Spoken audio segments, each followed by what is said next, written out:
ويعلمهم الكتاب والحكمة جئ أقوما إسام برسيسي جئ أقوما إيسا دف أقيسر دف مقالي ربي أفرتو آياتك خيسة تيبسامي دلقالي رسول ربي صلى الله عليه وسلم أفرتو آيات آنو خيسة تيبسامي أفرنو أمو سيرتي والاتقلن وان قان إسنف إبسو داف دقيقة دي دمنا تفرده ربين قرو تكمان دبته ilmina ma waan akkana jechuudhaaf maal godha maqaa afur ibsee jira dalagaalee birootan maqaa kanniinin walitti galtu akkamittiin harkadha jee cinqama kuwaan qalbii tanya yaadamuu miti nuti waan akkanaa dubbatuu hin dandeenyu rabbiin garuu takkumaan jedhe nuti mucjizaalee kanniin dubbisaa bira hunna wantoota xiinxala guddaa barbaadan kanneen usneetuma dubbisnee bira dabarra yeroo hedduu waanuma dubbisne sanuun beeynu waan ja'ame san hin dhamdhamnu wallaahi osoo dhamdhamtanii ammoo akka waan afaan bantanii haftaniiti Allahu akbar waan sammuun teessan yaaduu dandeessu caalaa ajaa'iba isinitti ta'a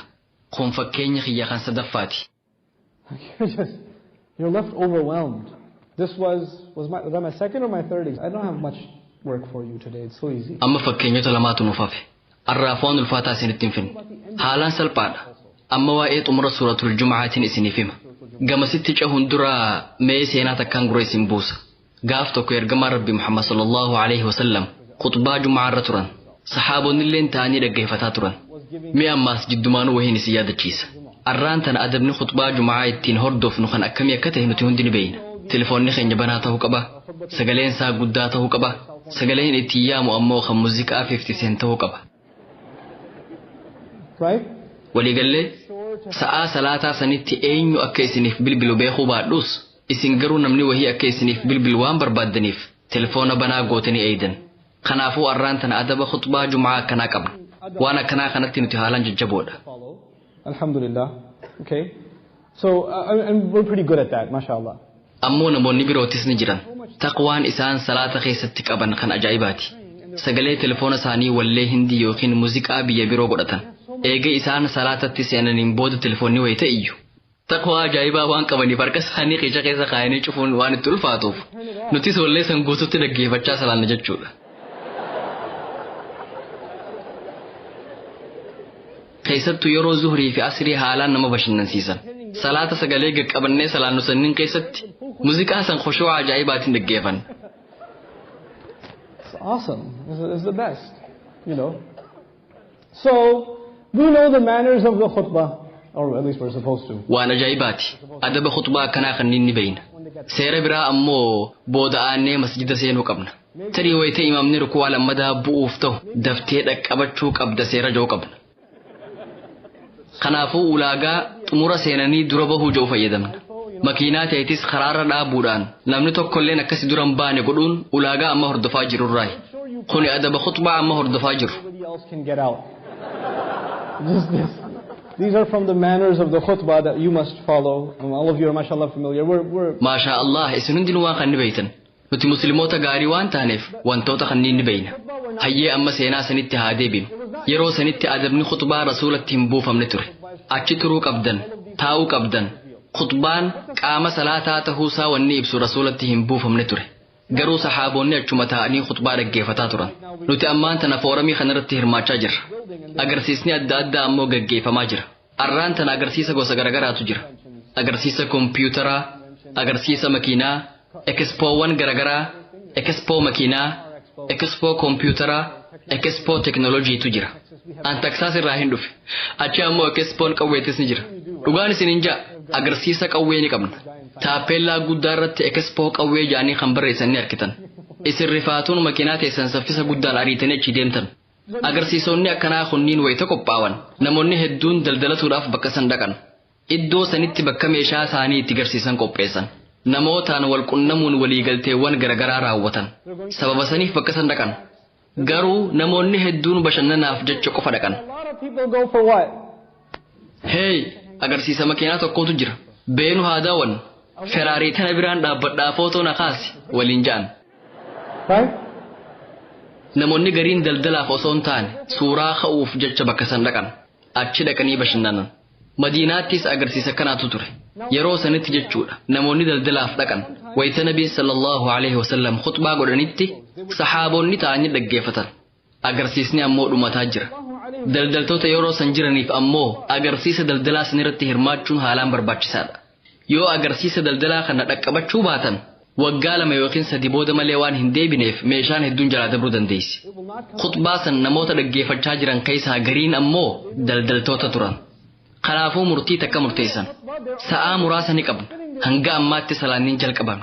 Warri agarsiisaaf dhufe san ammoo waan deemaa jiruuf saffisaan dhayinee waliigaltee wahii raawwannee deebina ja'an. Haala saniin khutbaa sanirraa deeman. Namoonni kunniin maaliif deeman? Dalagaa fi moo bashannanaaf deeman? Dalagaaf deeman. Ekspoowwan garagaraa yeroo hedduu hawwatoodha. Halluu garagaraatiin faayaman. Yeroo sanitti bineensota akka arbaa faa fidan. Ammaan tanaas halluuwwan garagaraatiin faayaman. Filaayeroota garagaraatu jira. Ifaa garagaraatu jira. Namoota hedduutu dhufa. Waan nama hawwatuuf yoo daldalaas ta'uu baattan laata maaltu jira? Mee beenaan ilaallaa jattanii dheeyxan. Wayita namoonni jajjaboon akkasii dalagaaf deeman. Namoonni chitti hafu isin warra faayidaan qabne barattoota kolleejjii faadha. Abshiiraa qoosuttiin jira. Garuu maal jettan seetan? Nuti waan daldalluun qabnu. Garuu wanni kun nama hawwata. Beenaamee deemnee laallee dafnee deebinaa jettan. Kanaafuu namoonni duraa dalagaaf jecha jumaa dhiisanii deeman. Warri booda dhaqe ammoo bashannanuuf deeme. Amma aayaa tana dhaggeeffadhaa. Allah Azza wa Jalla kana jedhe. Allah Azza wa Jalla says, وَإِذَا رَأَوْا تِجَارَةً أَوْ لَهْوًا انفضوا إليها وتركوك قائما.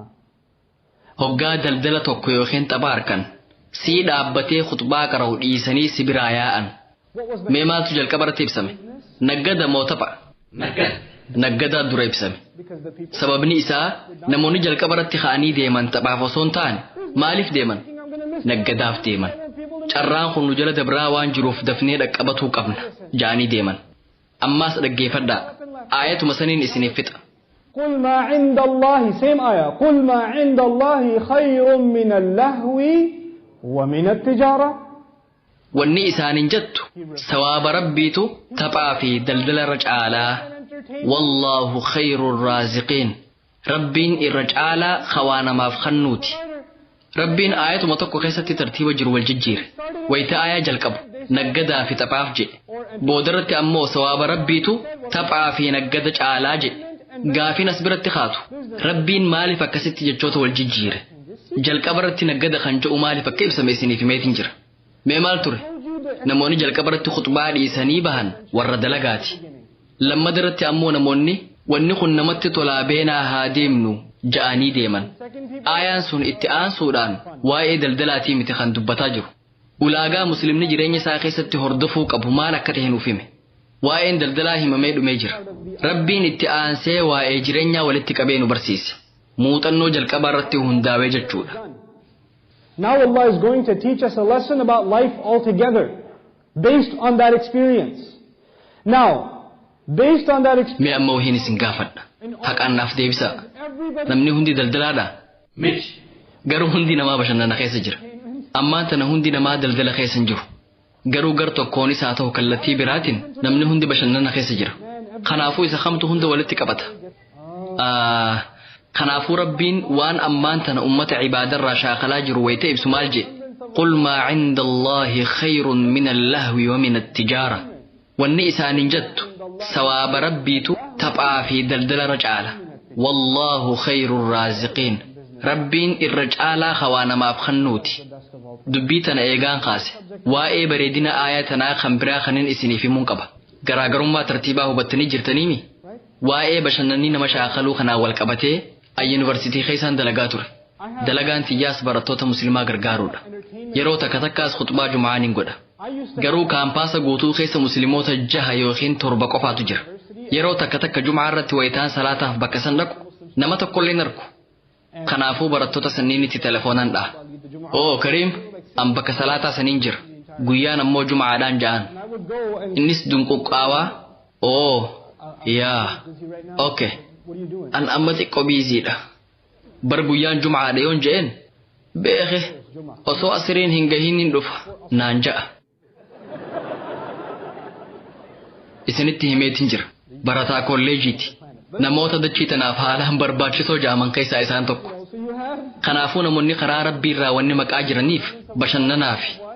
Asumattuu namoonni gariin akka tasaa asitti argaman ta'a. yookiin ammoo haadhaatu dirqisiisee isaan fideta. Mana keessaa waan geemii garagaraa ittiin taphatan qabaachuu maltan. Wantoota fitnaa babal'isan hedduu manaa qabaachuu maltan. Hulaa keessaan cufattanii, girdoo uwwistanii, guyyaa guutuu taphataa ooltan. Aduun baatee dhiiti. Biitii jaaramtee diigamti. Mootummaan moohee qofa. Isin garuu achuma teessanii midhaan nyaataa taphatti jirtan. Alaawaan mudataa jiruun beeytan. Namoota sababa kanaaf jireenya isaaniirraa fooyamantu jira. Akka addunyaatti sadarkaa 5ffaa qabachuun qaba ja'anii warra cinqamantu jira. Namoota akkasiitiif akka addunyaatti taphataa sadarkaa qabate jechuun waan guddaadha. An ammoo waa'ee daldala